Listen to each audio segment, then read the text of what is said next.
Hello and welcome to our fourth THST official vlog. A happy new year to you all. Thank you for joining us. Sorry we've been away for a few weeks. We've been and had a nice quiet Christmas and a nice quiet New Year. And now we're back. We've planned a few episodes ahead of ourselves, so hopefully we'll hit the ground running now in 2021 and bring you some more vlogs on a regular basis. So looking back at 2020, that's what we're going to be doing today. It was I guess an end of a year like no other, and we're looking forward to hopefully a better year for everyone, including a cup final for Spurs, maybe 2 cup finals for Spurs, maybe 3 cup finals for Spurs. Who knows? we won't get carried away. As usual, I'm joined by Rachel and Rob. Good evening to you guys. So Hello. we're going to start by looking back on some of the achievements that we as a trust have achieved this year or last year, and then looking forward and trying the impossible again to predict what might be in store in 2021, which is harder than it sounds, particularly as we're in the middle of a worldwide pandemic, Brexit, everything else. But we'll do our best anyway. So going to hand over to you, Rob, to get us started. Okay, yeah, hi there all.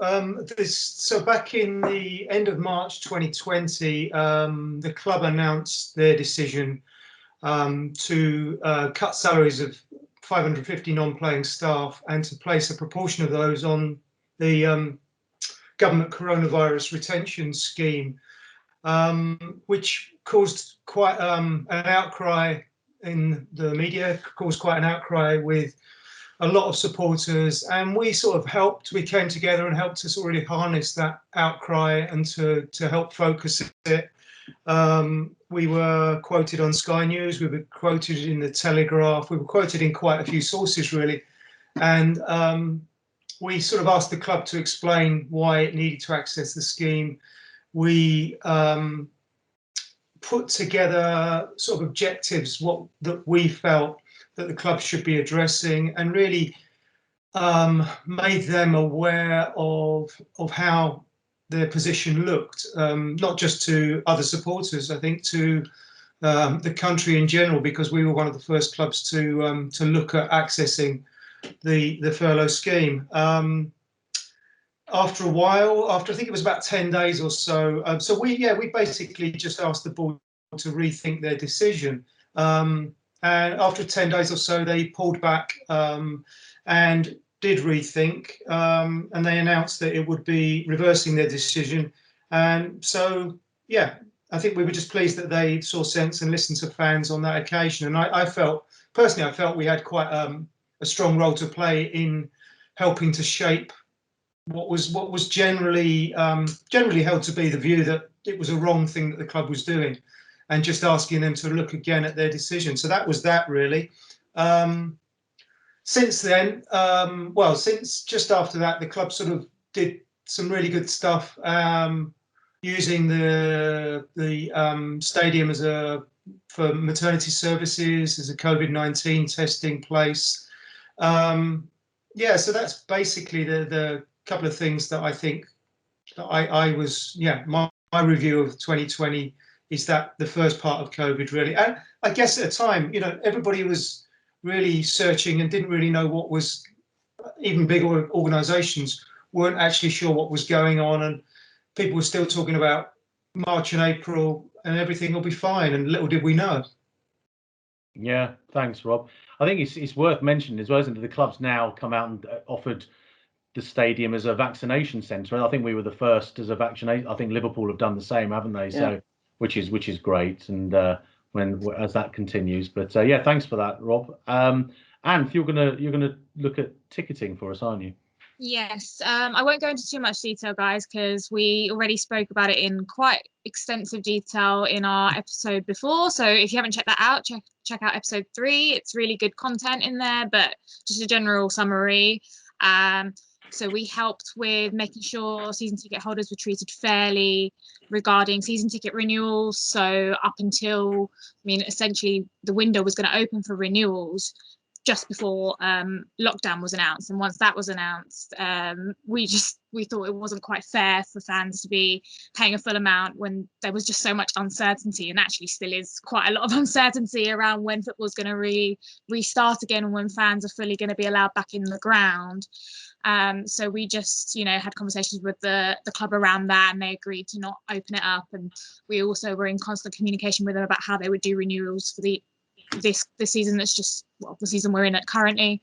And there was a deposit and not the full amount being paid, as everyone knows about.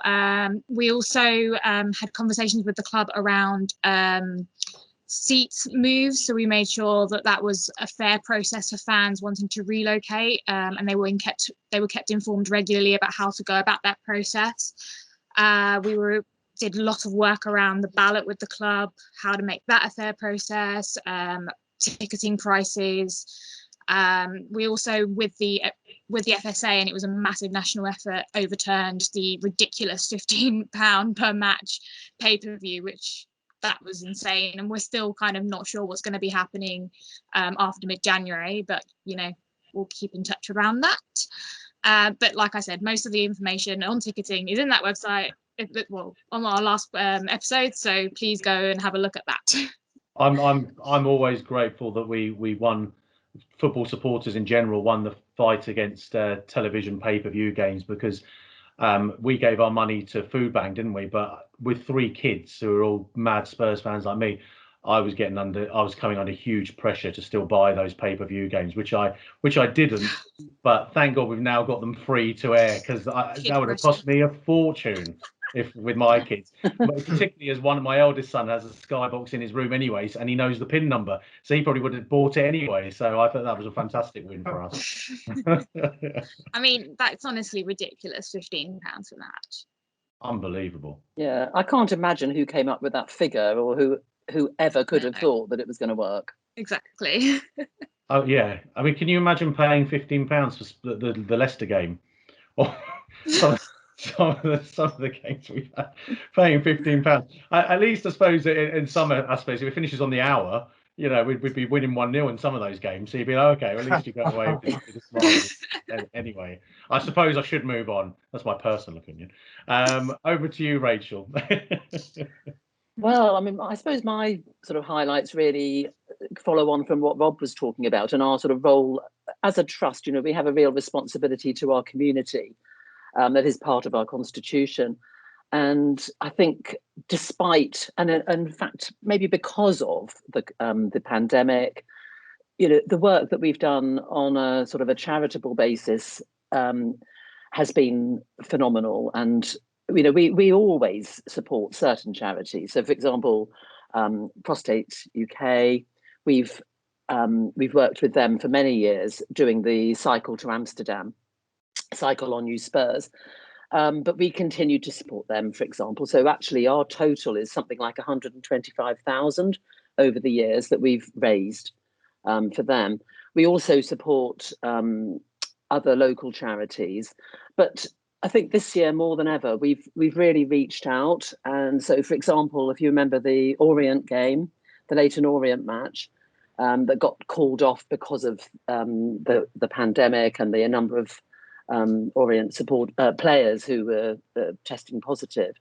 But we worked with the Justin Edinburgh Foundation on that one and really helped to raise our fans were incredibly generous and raised an absolute fortune for defibrillators that are being distributed. In fact, they gave one to Marine because they didn't have a defibrillator. We've worked with lots of other people. So, for example, Studio 306, which is a local charity. We normally do our world famous Tottenham Hotspur Supporters Trust quiz, which raises a lot of money for them. This is a charity for local residents in Tottenham who have been experiencing mental health issues, and it gives them a creative space where they're able to sort of start their sort of healing and using their creativity. So it's a really important local small charity, and we've still been able to make donations to them. As you hinted at, Martin, we had a period of about 2 months where we gave all new members who were joining us, we gave that money straight to the NHS for meals for the NHS. And I know we've got frontline workers here with us now, who it was really nice to hear that you could see that in action, Anth. And I think, you know, we got a lot of people joined us because of that, knowing that their full fee was going to go and support the frontline workers.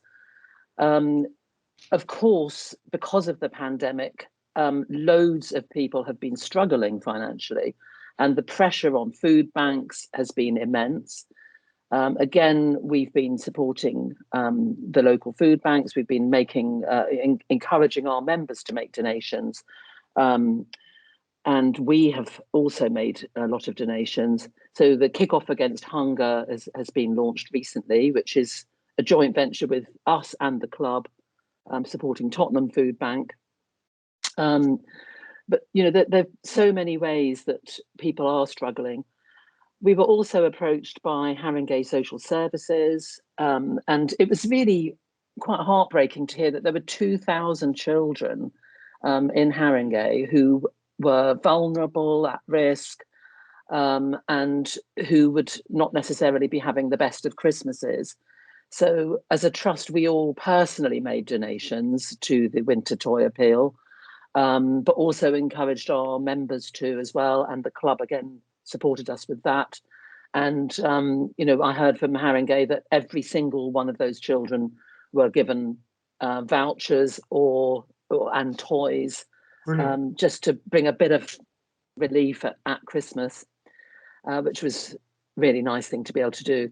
And we also, of course, supported Marine just recently with their cancelled match. You know, that for them was a moment that was going to be such a phenomenal thing, welcoming us all to their rather amazing stadium to enjoy the game. And of course, that got called off. But the donations that were made and the virtual tickets, and it got such great publicity. We obviously were hugely instrumental in that, and they ended up raising something like I think it was 250,000 in the end through those tickets.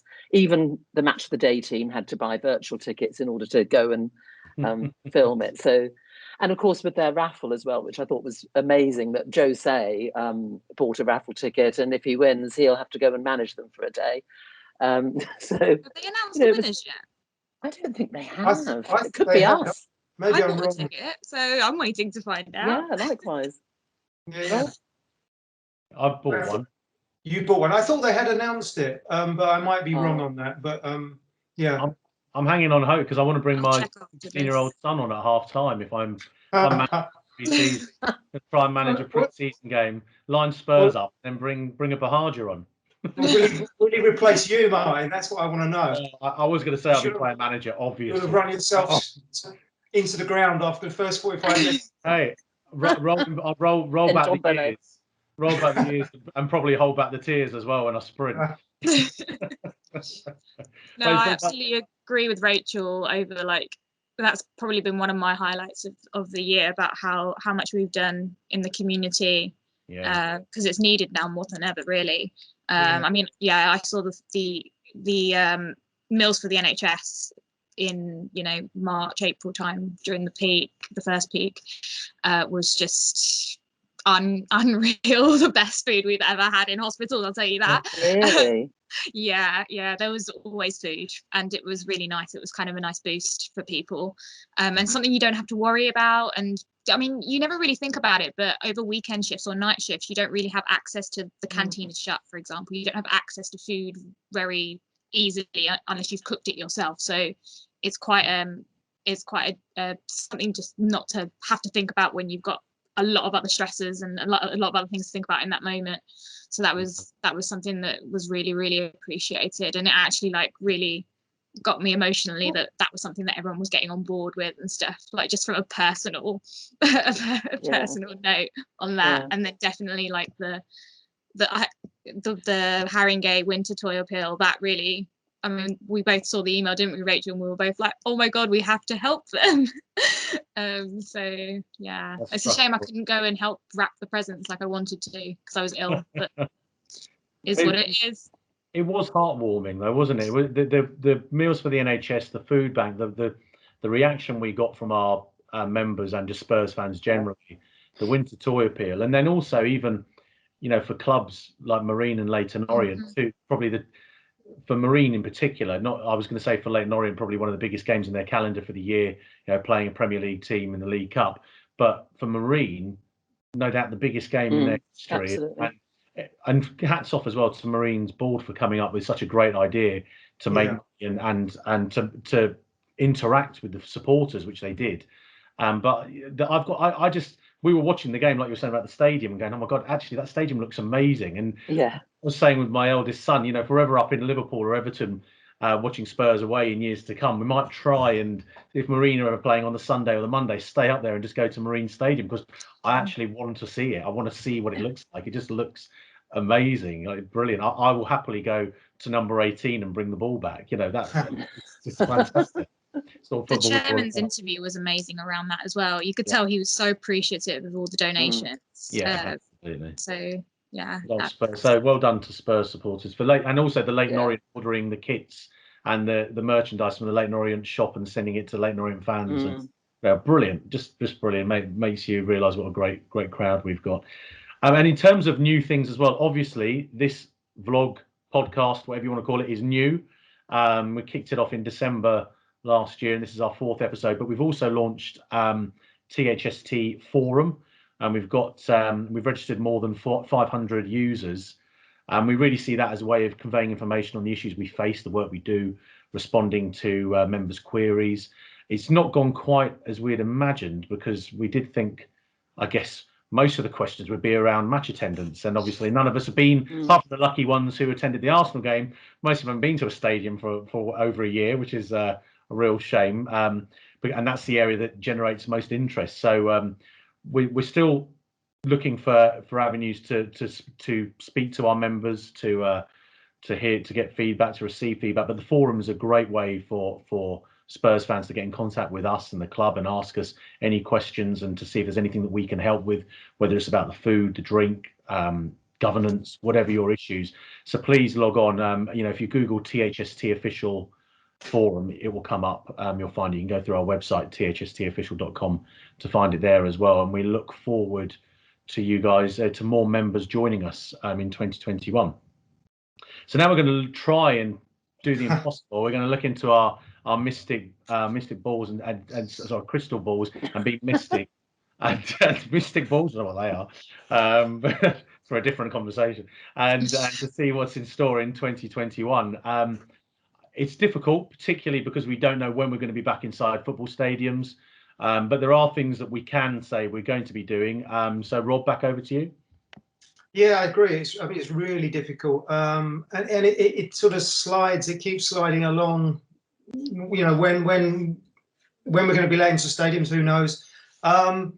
Yeah, the short term, I guess we're still having board-to-board meetings. They're still scheduled. We're having our AGM. We're having, but there's stuff that we're looking at. You know, talking to the club about. I think something that's going to come up is governance and the position of Tottenham. I think that, weirdly, I think the whole coronavirus, what's happening with football, is going to probably exacerbate that discussion. That the whole, what is it, the big picture or whatever it's labelled.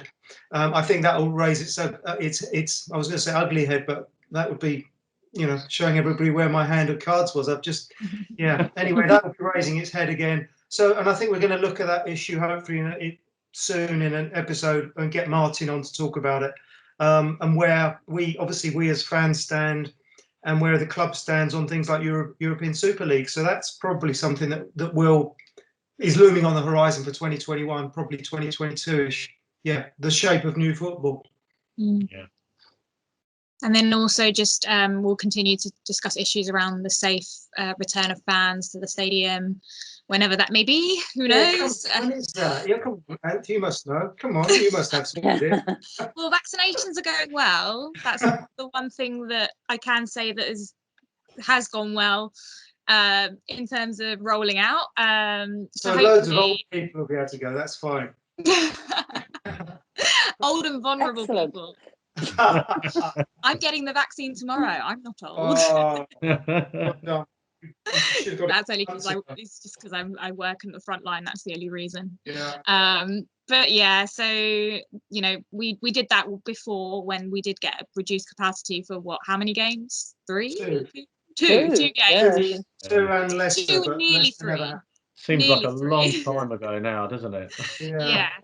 So we'll obviously continue to have communications around that, and also if and when fans are allowed back in, we'll have conversations around allocation for the Carabao Cup final that we're in. Hopefully we will win that too, but I don't know, for me anyway, it seems a long way away because we just don't really know what's going to happen between now and then with this virus. It's a bit unpredictable in ways, and this time round is quite scary, so we shall see.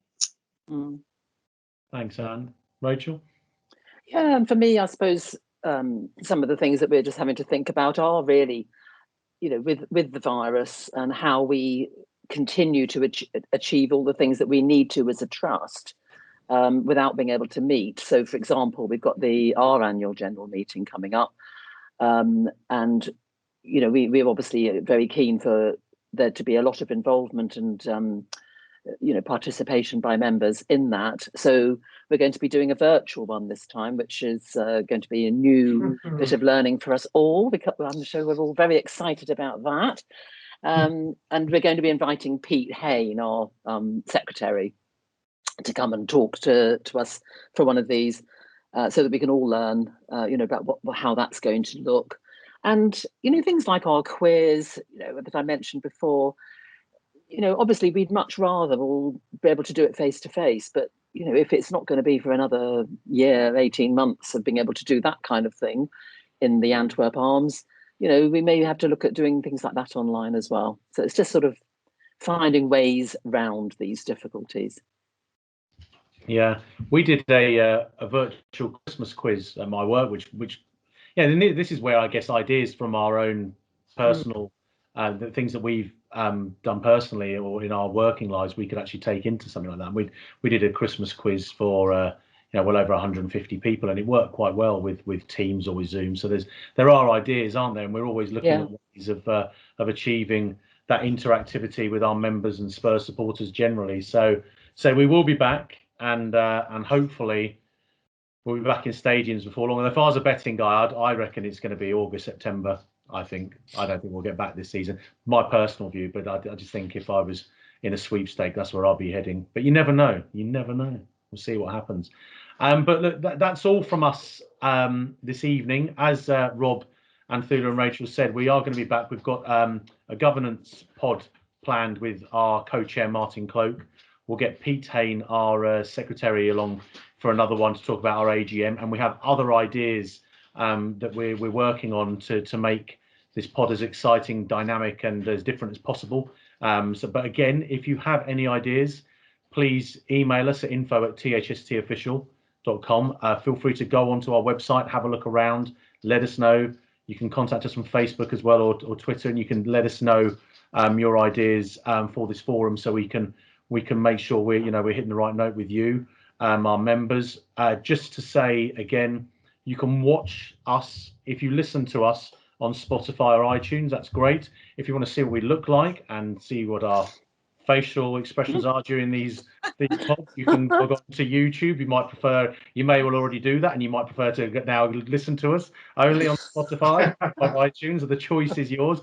But we are there. We're on YouTube, we're on iTunes, and we're on Spotify. So keep going. And we just want to say as well to the people who've logged on to YouTube, iTunes, and Spotify, thanks so much, because this has gone down really well, and the hits and the downloads that we're getting and generating are beyond what we thought we'd achieve. in our first 3 pods. So thank you very much, as always, for your support and your kind words on Twitter. Thank you also to those who say nasty things. It just spurs us on to keep doing what we're doing and fighting the good fight. Thank you, Rachel, Anthoulla and Rob. We will see you hopefully again next week for another episode. But all that's left to say bye and good evening. Stay safe, everyone. Cheers. Yeah. Come on, you Spurs.